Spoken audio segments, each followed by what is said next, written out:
শ্ৰদ্ধাৰ ভাৰতবাসী গাৰ্জিয়ান ৰাইজ নাৰু দাসৰ প্ৰণাম গ্ৰহণ কৰিব।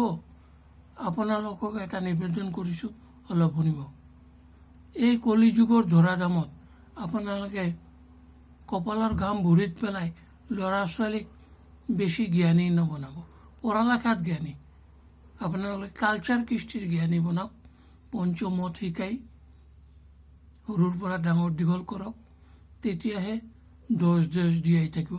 এইটো জানক, কিয় আজিকালি যি দেখি আছোঁ পঢ়া শুনাৰ জ্ঞানীসকলে তেওঁলোকে সকলো ৰাইজৰ ক্ষতি কৰি আছে। কিয় বাৰু?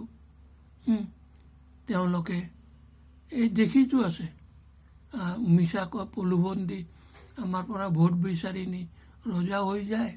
তাৰ পাছত 1 টকা কামাই 4 আনা দি আকৌ এই ধৰণে ৰজা হৈ যায়।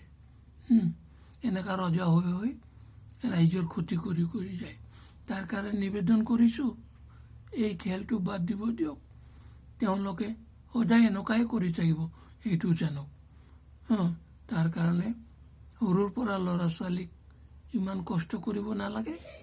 পঞ্চমত শিকাওক, কালচাৰ কৃষ্টি নিজৰ ঘৰখনৰ কাৰণে শিকাওক। তেওঁলোকে ডাঙৰ হৈ আপোনালোকক চোৱা চিতা কৰিব ভালদৰে, এইটো জানক।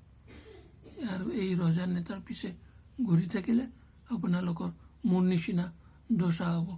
দিব্যাংগ হৈ বিচনাৰ ওপৰত বহি ভিডিঅ' কৰি ৰাইজক কথাখিনি ক'ব লাগিব।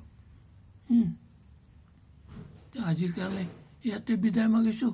সকলো ৰাইজক জনাই দিব পাৰোঁ, ইতি নাৰু। প্ৰণাম, নমস্কাৰ।